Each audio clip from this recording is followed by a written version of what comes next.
The Spoken Token is a proud member of the Pod Studio One podcast network. Hello, everybody, and welcome into the big show. This is That's Larry Neal. I'm Alex Wallace. This is the Spoken Token. You monster. And we are so glad to be talking to you. It almost didn't happen, folks. It almost didn't happen. We have been doing this show for over 6 years now, and you'd think when we set up our equipment, we were still doing it for the first time. Larry and I were like, we looked like those monkeys from 2001: A Space Odyssey. I don't think we looked that adept. With the bone just dropped. It reminds me, have you ever seen Zoolander? Where he and Ben Stiller and Owen Wilson like start pushing the computer buttons. All I can remember is Blue Steel. They're the same look.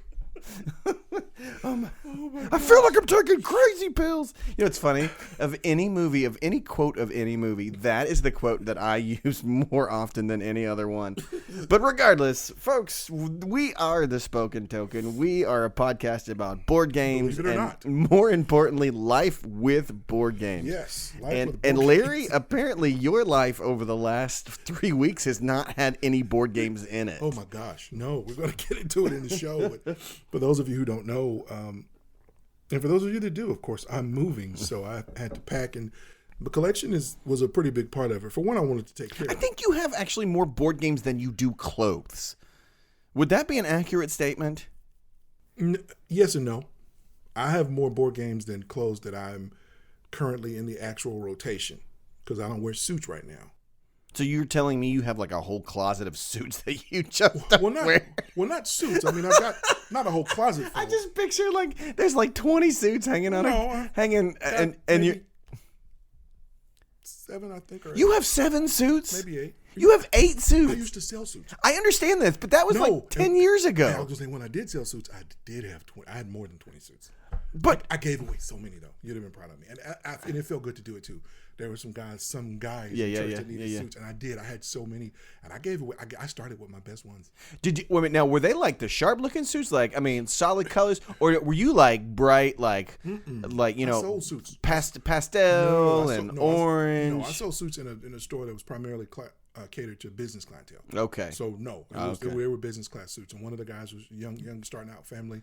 He just got his first job that he needed to wear At some point, did you have didn't have any. Have a round-brimmed hat and a tall feather coming out? No.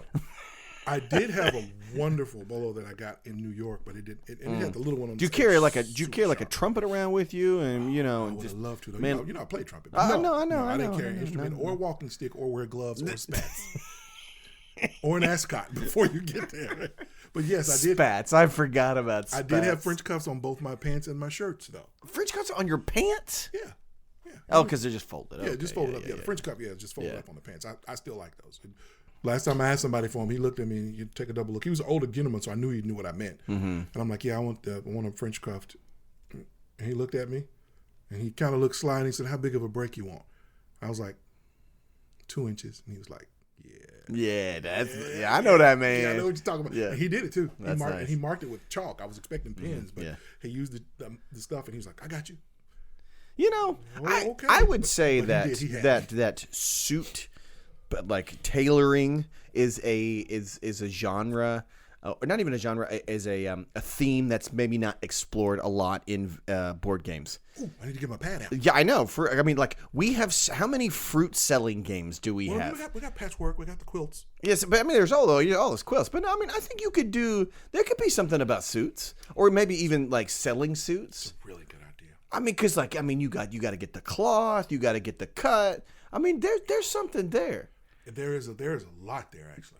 I mean, I'm just saying, when you make that game, I need some sort of credit. Yeah, and when I mean credit, I mean like one of the cards that has art on it has a bearded guy that sort of looks like me. That's all the credit I need.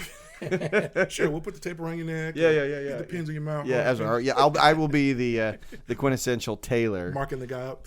I've actually never been to a tailor.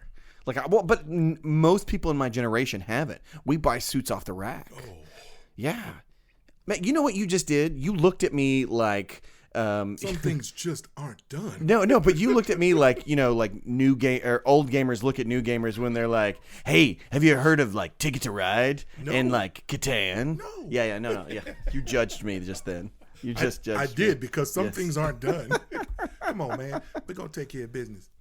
The whole family, everybody. Yeah. The boys will look up to you, and Cynthia will be like, No, what? We're Okay. gonna have to work that out. Okay, fair enough. We gotta get to a Taylor brother. Come on now.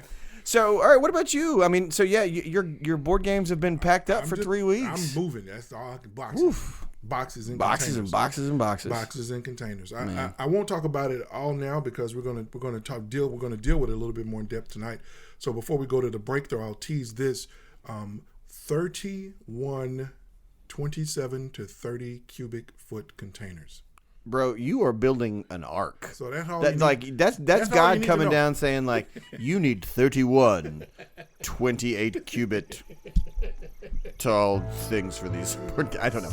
So we'll leave you guys with that, but we're going to go into the opening break, and we'll be right back.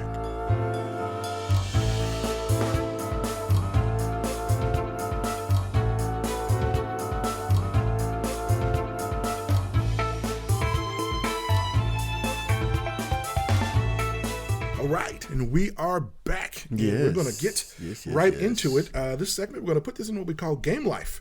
And typically what we do is we like to talk about the reality of hobby board gaming integrating into our everyday lives. And that's very apropos. Very apropos. Because for those of you who have collections, if you have enough games to consider a collection, legitimately by other people's standards, not your own. I mean, because you could have one and be like, this is my collection. And that's true. But by nobody else is going to call that a collection. We're going to call that your one game. But for everybody else who has any number, 10, 15, whatever it is, when you're moving, like I'm getting ready to do, I'm moving and I'm not moving across town as if that really doesn't make it that much better. It kind of doesn't matter. Once it's all packed up and in the truck, it doesn't matter how far it's going. Really. Right, yeah. But I am moving a pretty good distance from where I am now. And my collection is bigger than it's ever been. And what I alluded to in the intro, 31 containers. When I moved in there, by contrast, it was 11. I moved it in 11, 30 cubic foot. So containers. in the last 3 years, 4 years, you have accumulated, I would say, easily 200 more titles. Probably, yeah. Most likely, yeah. Because I did the count at the end of the year, and I think I got 75 last year, I think. God. So it's been quite a bit of a clip, and so that's another topic for another time. And I think, and so this is just to shoot something down the pike for later. We need to look into insurance. Oh, we're gonna get to that. Oh, you got it. We're gonna get to that. They're already talking about insurance. Yeah, what I was gonna say. So that's one of the first things, though, that you want to talk about, or that I want to talk about in terms of moving your collection is if it's big enough, how are you gonna move it? Yeah. Are you gonna use moving boxes? Or are you going to just carry them out? No, because it's too many trips. So we know you're not going to just carry them out. So strike that one off. But I'll say this. So because when I even moved in, when I moved to my current house, we were maybe a block or so down, and I had probably 3 to 4 times what a number of games that I have in my collection. Yeah, yours is shrunk. Yeah, and so we actually did. We just put everything in the back of a trunk. But again, how many trips was that? It took us 3. It took us 3. I'll be honest with you. From that standpoint, unless you had a thought of, which is a good point, unless you guys had a thought of, hey, we may be moving, 100 miles away or whatever. I mean, unless you're going to repurpose the containers, why do you want to go and buy those? Even cardboard. Right. So I'm that one I kind of understand. I probably would have done that too. Yeah, because again, it was just easier for us. But it ain't cheap. No. And I couldn't But you have high quality containers. And I had to get the big ones, man, because for one, I was trying to make it to where it would be both manageable and as convenient as possible. The thing with the 30 cubic foot quarts, 30 quarts, I think is what it is. If you put the wrong boxes in there, that bad boy is heavy. It's real heavy. How did you? Yeah, it's pretty heavy. I mean, because not only is there the puzzle aspect of like, okay, I want to make sure I use as much space as possible. Yeah. Because then you're taking small boxes and comparing them with big boxes, fitting them in oblong, different ways. But weight can be, especially like if you like your Sentinels collection. Yeah, I try to. Well, it's on the bottom, of course. Right. But I'm saying putting all of that together. Yeah. I mean, some of that you might have to split up, or some of the other. I don't think any of these are too terrible. Okay. I've unfortunately probably moved most of them because I'm in an apartment, and packing them up, they're in the way. So I had to move them. I don't think it needs too bad. Some of them are really heavy though, but they're not that terrible. But the biggest thing I thought, which is what I thought you were getting at, putting them in the containers, you want to be careful. Make sure you're putting the sturdier boxes on the bottom. Yeah, that's huge. So in some of the instances, not the heaviest game in the box is on the bottom because it's in a really sturdy box. Yeah. So like the boxes that have inserts, whether it's the folded space inserts or the wood ones, I make sure those are on the bottom because those are most likely going to hold up. All things it's crazy to think through that, and also too the thickness of boxes. I mean, some newer boxes actually have the cardboard thickness is considerably much more stout than some of your older boxes that are just and because you also want to think about the dip in the actual game box face, because if you put a smaller box on top of a bigger box and then you put something else on that, you could actually cause some serious, cosmetic damage. Yeah, it's a microcosm of putting them on the shelf, but it's amplified because even though they typically shouldn't be in the containers for very long, they're under much more pressure. Yeah. On your shelf, it's gravity, which it'll do it over time. If you got a small box on a bigger box, I'll get it off next week or something. It's going to be fine. Right. But over the course of, I guess now it's been about 3 weeks, if I had done that there, you're absolutely expecting some bowing. But you've got that issue. You've got, like you said, the space issues. There were some times where I'm thinking, I've got a finite number of these things. I'm going to buy enough to cover the whole collection, but I didn't want to be in a position where the last one has 2 games in it, and I literally can't put them anywhere else, and I bought this whole container. So you kind of have to be careful. And then, filling in the spots, like you said, with the small ones. I did 2 things. Wanted to make sure to do 2 things with the small ones when I fill in. Obviously, you want to get them in the collection, but I wanted to put them in there such that they would keep the other ones from shifting. Yeah. Because if I can't use them as a stop, against their sides or against the long way, then they may get crushed. So you have to worry about that. Having said all of that, understand this. Do you have a bunch of Cards Against Humanity boxes just in between everything? I don't know what I'm gonna do. I'm gonna throw a rock at you or something. I don't even know. I mean, bringing that mess up. The other thing is, like I said, unless you're super careful and hyper careful and bubble wrap and stuff, and depending on your collection, I'm not gonna tell you not to. You do what you do. Expect some damage. Yeah. You're going to get some. On top of that, with the containers, if you go with the way I went with the big plastic containers, if you go that route, do some kind of way to secure them. Not that you're worried about necessarily your movers taking them. Obviously, I mean, you need to always protect yourself, but you just, in case stuff happens, they may fall over. You don't want it to spill out. So the new ones I have the holes in them. I'm going to put zip ties on them. My old ones don't, so I have to use. Now, you've been saying these containers, are these like cardboard moving boxes, or are they plastic? Plastic corrugated. Yeah. Okay. I'll be keeping these. Yeah, they're 27 cubic, whatever it is. I forget the memeasurement. Yeah, it keeps changing. Quartz. I think it's quartz. I can't remember what it is. It's not it's volumetric. Okay. Is what it's volumetric. I'll keep them. Some of the 30 ones, the bigger ones, are the older ones. They're not gonna make it anyway. When they get to the house this time, I'll probably be getting rid of them. The 27 ones are newer, like you said, and they're a little bit smaller, but they'll stack just fine. And I can keep them in the garage. And then if somebody else needs to move, you need them for something, I mean, I'll be able to loan them out and whatever. And I don't have a problem. And that's the other thought. I was going to cover that on the other end. Depending on how you get there. If you use cardboard, clearly you're going to break that down and go recycle it or sell it back or whatever. If you use the game racks and just wrap them, then obviously you're just going to roll the racks in the house and unwrap them and you're good to go. But if you're using some packaging like me and you're using the plastic, what are you going to do with them when you're done on the other end? And that may be part of it. I picture you building a fort. No, they're going to be a fort in the garage. One of the corners out the way of the cars. What that's going to be. Let me ask you this: did you do any sort of labeling or sorting? Like, so I put X, so you would know what's in each box? Oh gosh, no. Okay, it's just let me get it in there and move on. Yep. In fact, my nephew came and helped me, and my sisters, and the only directions I gave them, we've already covered. I said, just as you're going through it, make sure you put the box that seems to be the sturdiest on the bottom. If you've got a giant box, depending on where you're working, then that's by default. It's got to go on the bottom. What's going to be great about this is when you start unpacking these. Oh, there's everything everywhere. It's going to be Christmas. It's like, I didn't know I had this. Well, I ain't going to forget that, but it's going to be like, oh, yeah, I remember that. And actually, when I started the whole process, most of the containers, my old containers, the 11, they were in the closet in the office. And they were in 2 stacks but the top one of each one had some games that I had even put out. Like my Heroescape stuff was in one of them, and the other one had just a bunch of games that were not the boxes. It was the full game. I was like, oh, I forgot I had these that I had never even put out. So when I get to the house and we get an opportunity, I mean, I want to make sure that all of those totes go either. So away how or in the many garage. more Calyx shelves are you going to have to purchase, do you think? I have no idea. And now that I'm in the house, I don't know if I'm going to even do Calyx. We'll see. Okay. I've heard some things that Calyx doesn't travel well. Okay. That when I get to where I'm going, they're going to be wobbly no matter what I do to them. And I hope that's not the case. I really hope that's not the case. If that's the case, I won't be buying any more Calyx. Are you going? Do you think you're going to go Game Racks? Or no? Okay, because I mean, I've been seeing those, and I like the idea. I don't know if they're cost effective for a large collection. Right. That's the other thing. Plus, too, I like the way that looks. So I want something in this wood. I'm pointing to Alex's Calyx there that I got the wood. That ain't Calyx, man. That's a free Facebook show. Well, that's fantastic though. It's big and it's wood on the front. It's got the melamine inserts. I mean, I want it to be solid wood. Yeah, we did that. That's custom. We did that. Okay. Gotcha. So that's good stuff though. But that's what I want. I like that look. So I would prefer that. So it'll be something along the lines of something as a Calyx if they don't make it. If they survive, if they do survive the move, I suspect it had more to do probably with the people that moved them last time for the individual. But I've had more than one person tell me that. Yeah.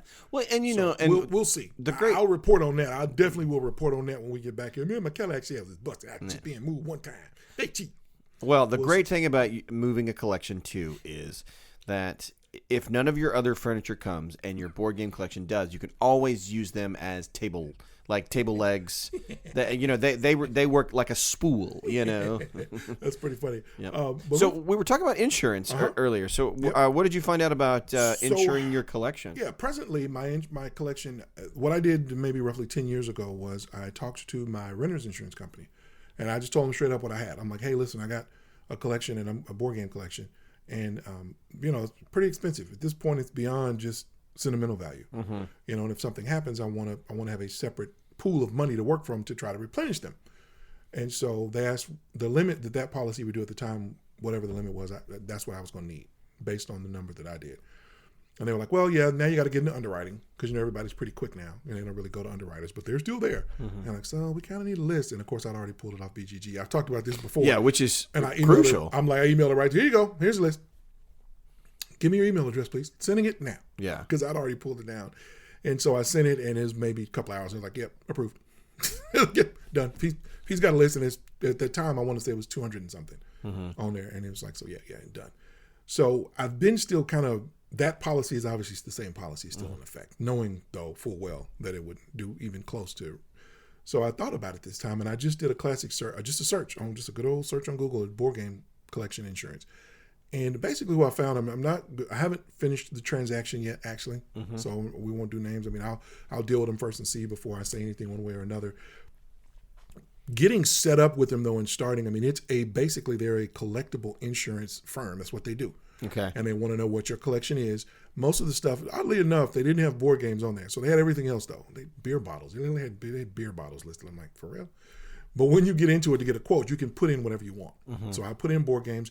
I did an average price of about $100 a box, which I thought was probably a little high when I first said it because I looked up a few titles. Because I know I got some well below that, but I've got some well over. Right. So I was trying to go, okay, let's do the average.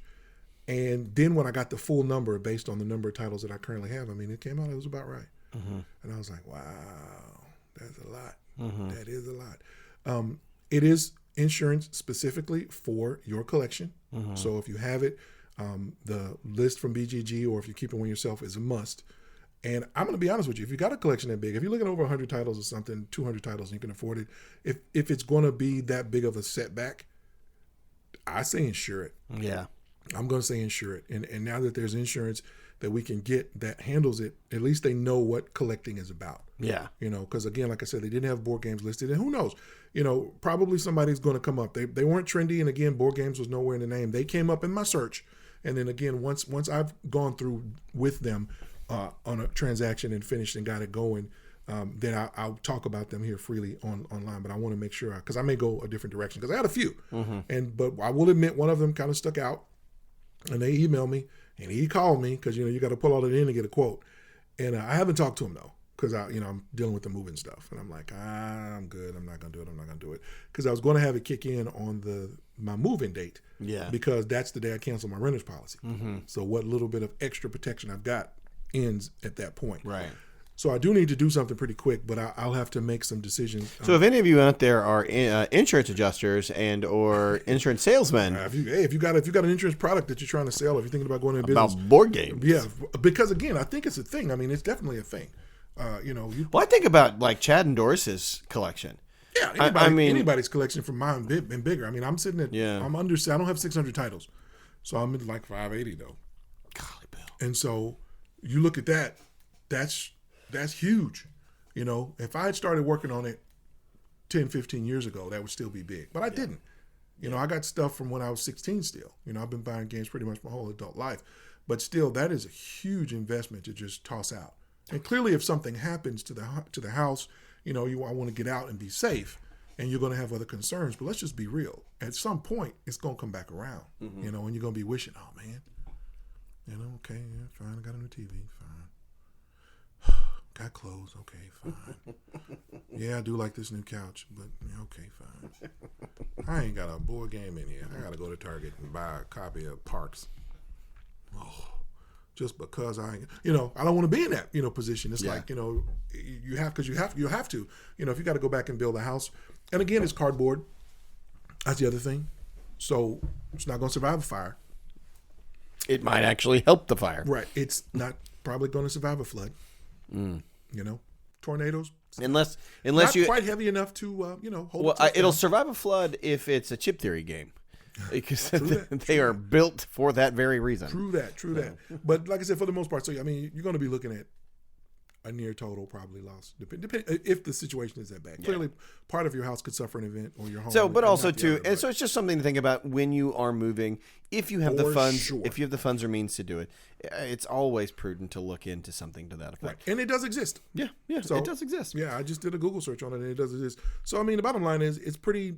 It's interesting. Moving is interesting as it is, but adding the games into it, you have to account for them.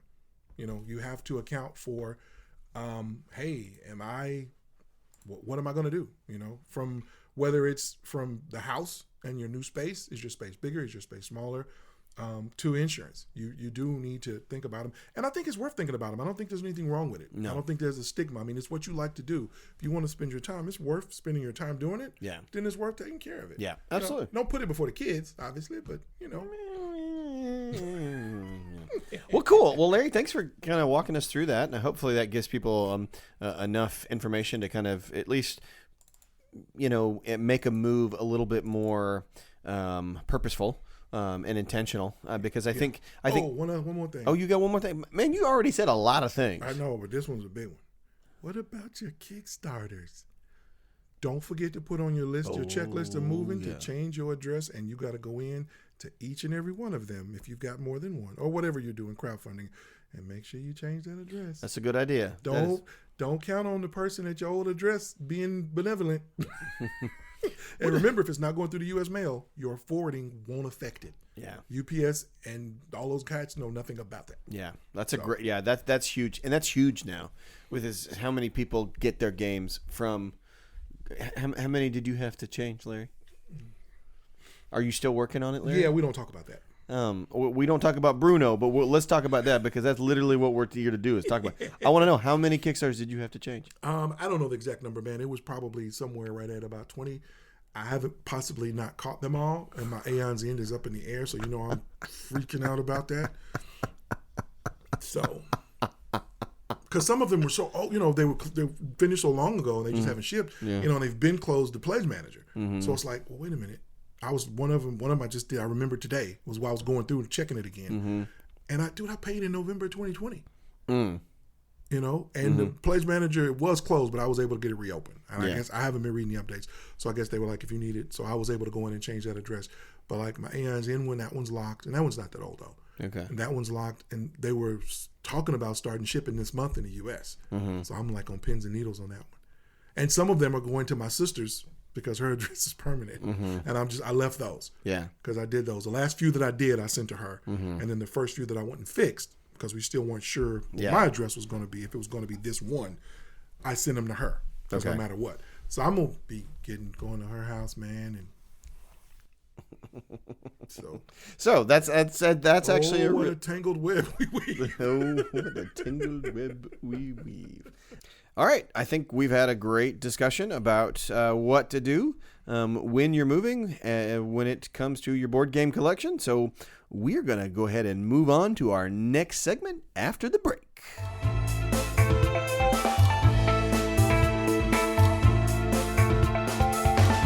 And we're back. Dun, dun, dun. Oh my goodness. So we had the opportunity to get our hands on very, very brief. Oh my gosh, you are weird. But very, very brief. We played a round or two of a brand new game to us. So we're going to give you a first impressions of It's a Wonderful Kingdom by Frédéric Guérard. I always turn into like the Swedish chef when I try to pronounce something in French. So sorry. Yeah, but Frédéric Guérard, we're going to go with Guérard, published by La Boîte de Jeux. And like when we say that this is like fresh off the press, like I just got this 2 days ago. I love It's a Wonderful World.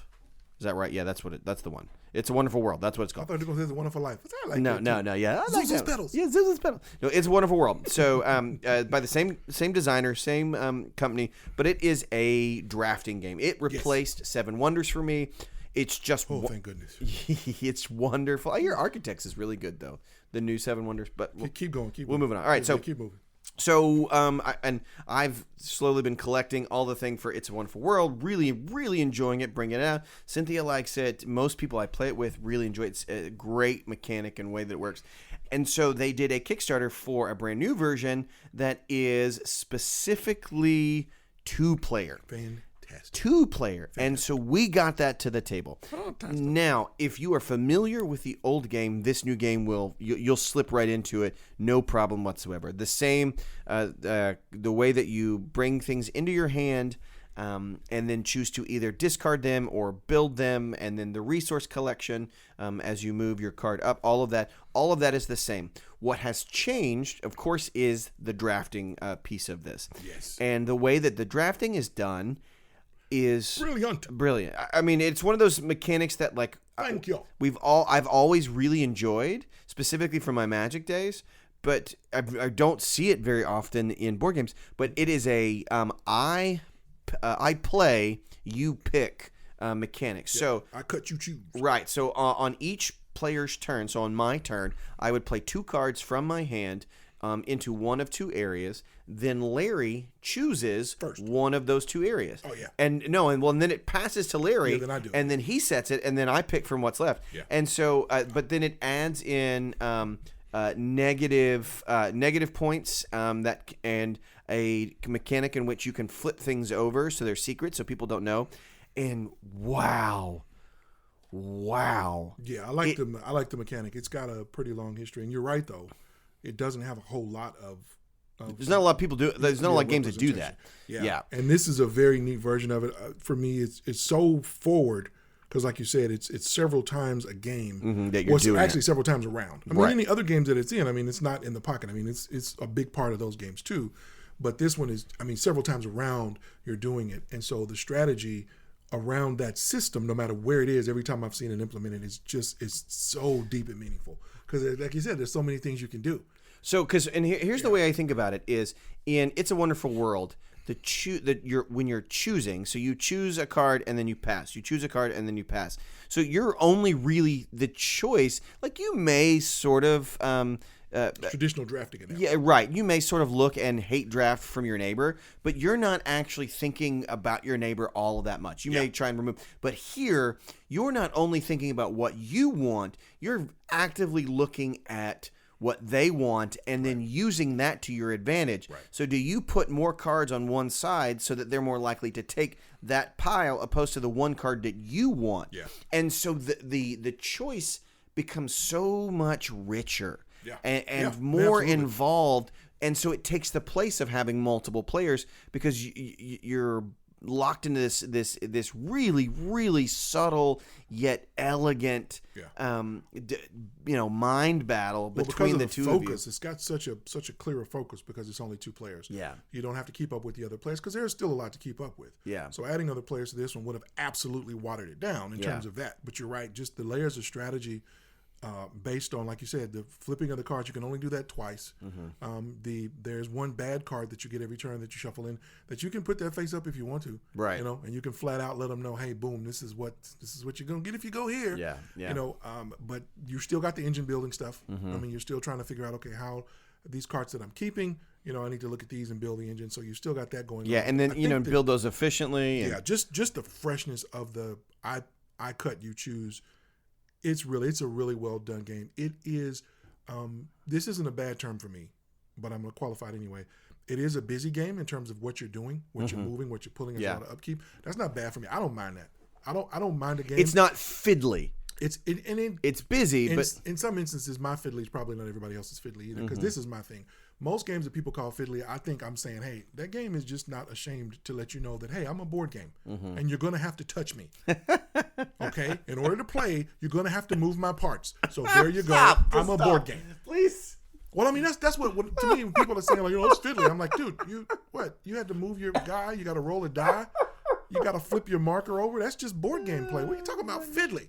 I just picture a board game with a cartoon mouth saying, like, you got to touch me. I'm going to make that happen. I know some all right, but regardless, before we go down a path that we don't need to go down, just you. I will say this. And now what we have talked about is the basic mechanic of the game, which is actually not exactly how the game is played. So those are the basic rules of the game. But the game is actually not played that way. It has several different modules. A module system. I think that there are 4. If I want, at least in my copy, I think there's 4. Love that modularity. Yeah. So you actually have to include a module in each of in every one of the games that you play. Are you telling me you left some content on the Kickstarter floor? No, I have it all. I got it all. Okay. But no, I'm just saying, like, I have more than I think what the retail will have. Put this back in my pocket.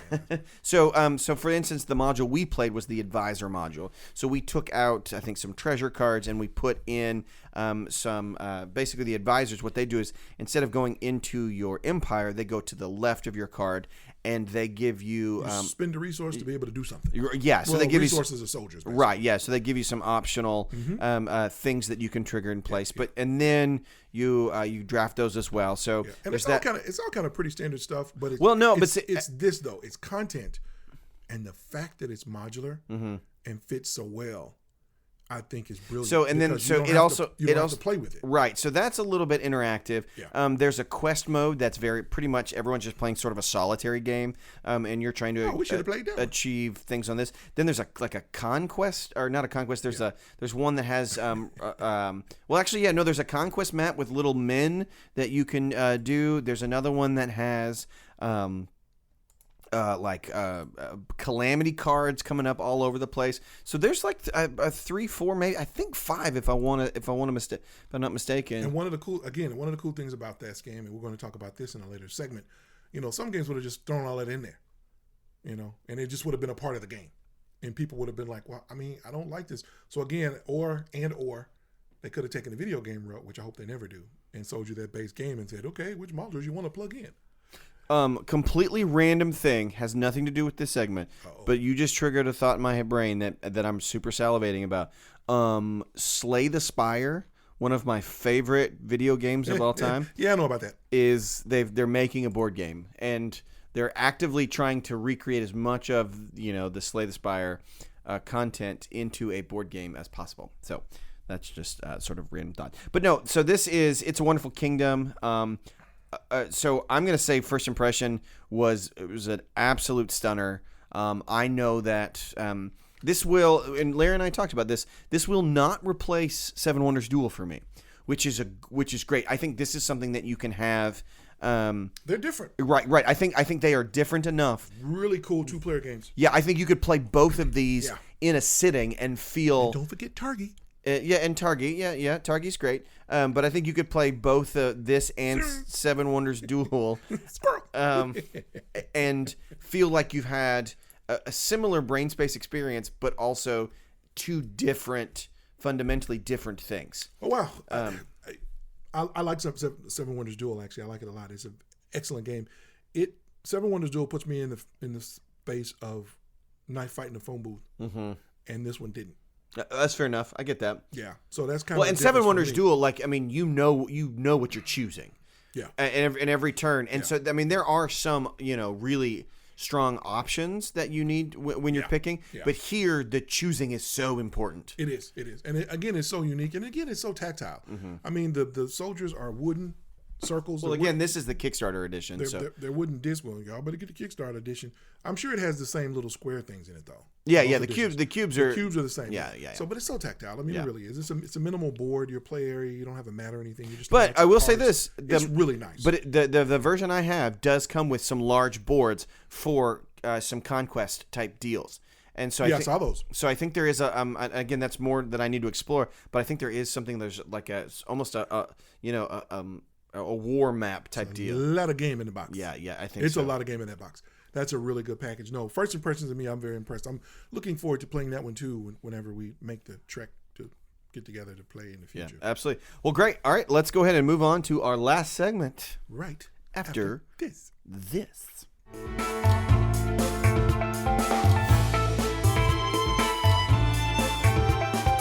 All right, we are back, and we got another new segment, and man, that Alex, that guy. That's all I do. I only come up with the segments. I don't actually come up with content for segments. Yeah, that guy, man, he is a segment machine. You know why we come up with new segments, right? Because the old segments, we're just like, because I've already come up with so many new segments. Because he don't read the list and don't know what the old segments are. I know, exactly. That's the real reason why. It is. But hey, I don't mind. The segment book can be 1,000 pages long. It doesn't bother me one bit. Oh, goodness. So what we're going to do is we're going to talk about... that thing you do. Did I jump on... I jumped in front of you there. I'm sorry. That thing you do. Oh, my goodness. Please. Wait, is that the segment or me correcting you? I don't... Oh, bless. Which one is it? It's the segment, but also a thinly veiled insult. Hold out your wrist. No. Alex is correct. It is That Thing That You Do is the name of the segment. He even named it, which is brilliant.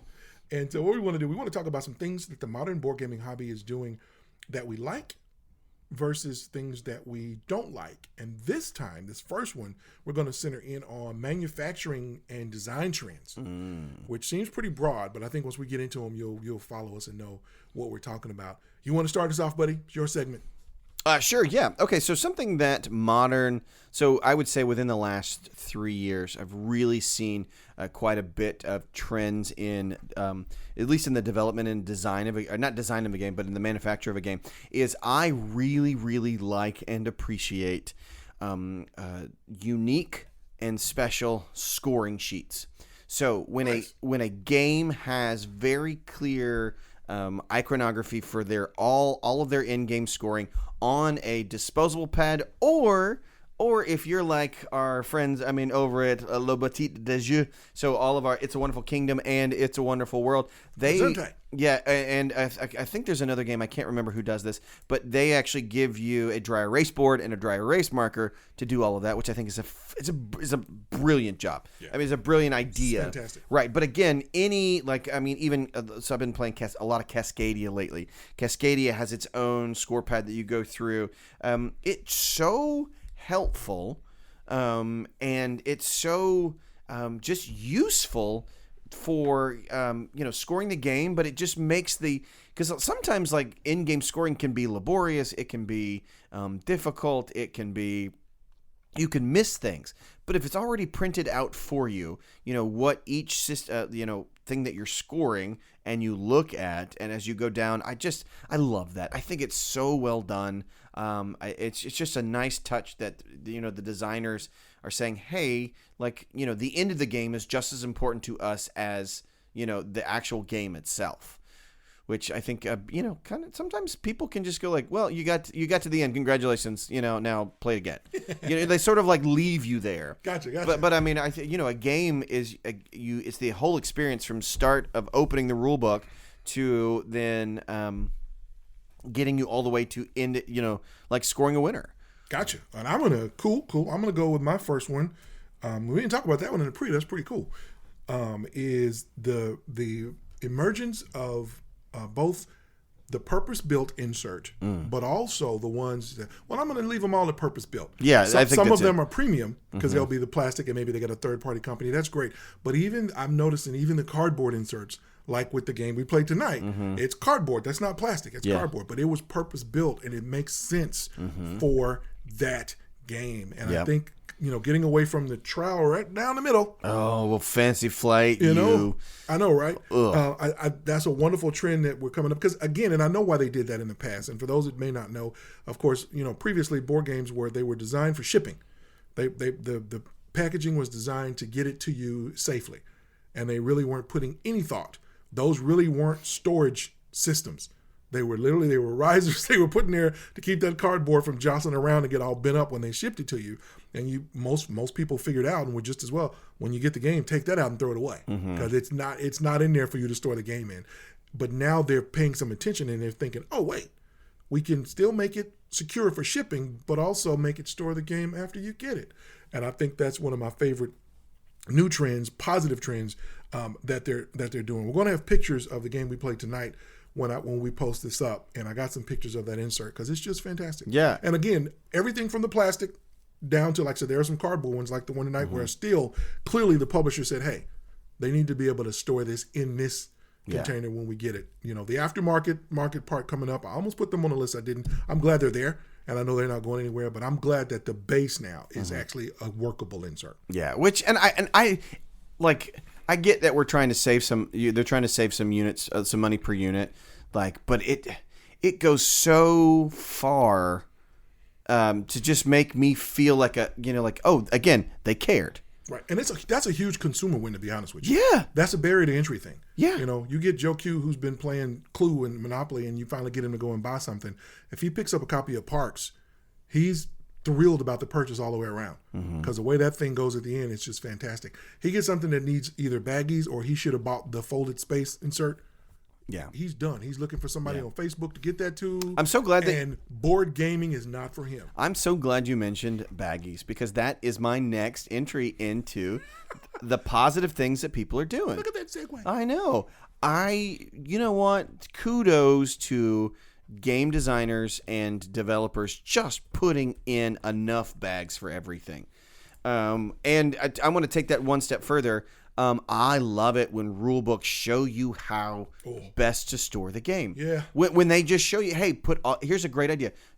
Make 4-player bags, of each color, or store all of these together. Because ultimately, how you put the game away determines how you actually set up the game the next time you play. Or if you're going to bother. Well, it's true. And if you are a developer, again, you want people to be to look at their box and go, oh, that's pretty easy to set up. I'll get that out. Yeah. And so showing us appeal. Showing us how to baggy a game to set it up in a way is perfect. Is so brilliant. And I can't for the life of me remember the game that I wanted to say that does that in the rule book, but that reminded me. But I know it's there. So because it's so helpful, so lovely. I wanted to reflex look up at my shelves, but two things: A, I'm not at my house, and B, they're packed up anyway. Yeah, exactly. I miss that. I miss my games. I know. You've told. So I'm gonna get to a negative. I got a couple of negatives. Oh, okay. I'm gonna go to the first one. Yeah. Which this is a big one, and I'll qualify it. I'm just gonna say it, then I'll qualify it. But putting minis in everything. A game where, you don't even really need to have a player marker at all. They decided to make one, and now it's a fully sculpted mini. And they're throwing minis in everything because of, some people had some success making really nice minis. So everybody wanted to rush to get them in there. Not every game needs them. Yeah. That cardboard marker. Well, and it's also it's perceived value. Or that brain space of my person being somewhere else. That's good enough in some instances. Yeah. You don't need a mini for everything. And I love minis. Don't get me wrong, I love them. But out of context and just thrown in, it's checkers, but with minis. I'd play that. Well, that's called chess, and I already got a set. Thank you. I don't want to play chess rules with what? Huh? Yeah. It's like why? I'm confused. So that's one of the negative ones. In the industry, everybody seems like I think that's cooling off. But I know, like in the last 12 months, or pre-pandemic, going right into it, yeah, if they could fit a mini in it, they did. Yeah. There's some games that's got one mini in it. Because again, that's like your party's abstracting it's here, and it doesn't fit. Now, in some instances where it fits, clearly it makes sense. There's a map for it or whatever, and you do need to have a marker for it. Okay, that's fine. But where it's like you didn't really even need that. Yeah. But you decided to go beyond a disc or a wooden something or just a piece of punch board and made a mini, and then, like you said, perceived value. So hopefully they will stop doing that because we don't need that. Yeah, we don't need that. We don't need those indiscriminate just minis just laying around. Just minis everywhere. We don't need that. All right, what's your next negative? Oh, well, okay. We're going to give me a twofer. My next negative is we just talked about it right there at the end of putting up It's a Wonderful World, which is throwing as much game design-wise, throwing as many mechanics, mash them together as possible. All of it. Let's do all of it. It's an adventure game, deck building, hidden movement, sabotage, dice rolling, miniature war, skirmish, card battle game. Wait, what? There's been a lot of that lately, where they're just trying to mash so many different mechanics together. The way Wonderful World did it by making them modular, like I said, I it wasn't a stretch. I'm sitting here thinking, I know there's some games that are doing all of that, and it's like built into the game. It's like all of that. It's like, that's just too much. And in some instances, some games that we play sometimes where they feel that way, they would have benefited from what Wonderful World did by making them modular and say, hey, you can play with this or not. So that part I think is wonderful. But it's been kind of that race to do the new combinations. And I think somewhere they kind of got lost. And instead of doing just 2, that's what they said, well, we'll do 3. Well, let's do 4. And it's like, dude, wait a minute. No, man, hold on. Yeah, just because something is complex doesn't actually mean it's fun. Right. You're throwing all those, and even just because I like every one of the mechanics, I may not like them together. Right. I love Brussels sprouts and I love peanut butter. I don't want them together though. That doesn't make it better. No, it does not. Yeah, well. I'm saying that because an accident has happened. They are not better together. Well, okay, it was cashew butter to be fair, but still, because I can't eat peanut butter, but still. Many Brussels sprouts died to bring you that information. It was at least one did, because it was not a blessing. So design companies, please do not add Brussels sprouts and peanut butter, or you will be on our next That Thing You Do list. So, all right, let's go to. What you got? You ain't got no negatives? No, I ain't got no negatives. Oh, man. I'm sure I do have a negative. Come on. I mean, I didn't. I was so happy about my positives, so that I didn't want to be. I don't want to be negative. That's fair. So let's. All right, we're gonna go ahead and we'll head to a break, and then we'll go to the outro.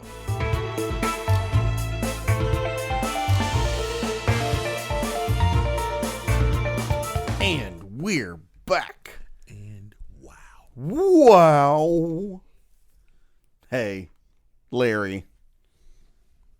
Other than the Brussels sprouts and peanut butter story, that was a good episode. I'm excited. It's my favorite part. Yeah. Except for how they tasted. That wasn't good at all. Oh, my gosh. Okay. Well, so for the spoken token, this is Alex Wallace saying keep playing. And that's my co-host, Larry Neal. And this is Larry Neal saying keep communicating and do not eat Brussels sprouts and peanut butter together. Or do, Ever. if you're one of those weird hipster people and you put it on a bagel. We will see you next time.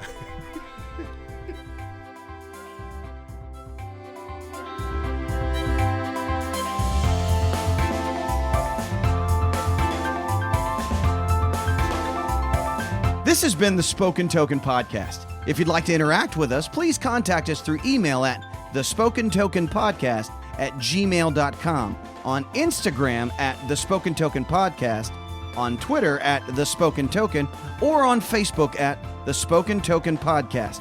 And you can reach us through our BGG Guild, number 2656.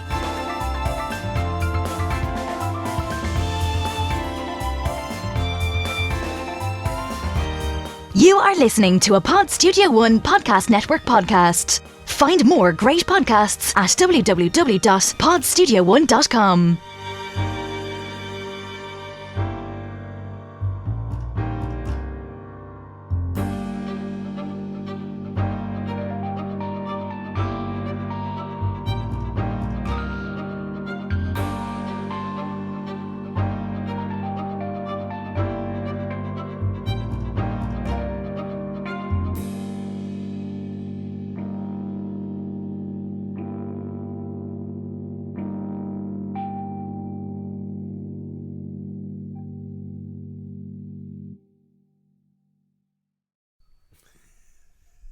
Did you hear that? Oh, I hear it. This is Larry and Alex from space. I think it's coming from your computer. Check. Yeah, you haven't muted your computer. That's why it normally takes more than one engineer. That's why. It's true. That's why there's two. Oh, we're recording that. Like, we're waveform. We looking all right? Yeah. Okay. Looks fine. All right. It's not like we haven't done this over 100 times. This is true. This is true. Here we go. Oh my goodness gracious. I mean, hey, there's the first time for everything, right? It's just like the first time. It's kind of what it is. Here we go. Oh my God. Just laugh in. Just laugh in. No, I'm not laughing in. I'm going to do what I do. You know me, creature of habit. Nothing else is a habit. Something has to be a habit. At this point, no. Everything else is not. No, at this point, no habit. I got it.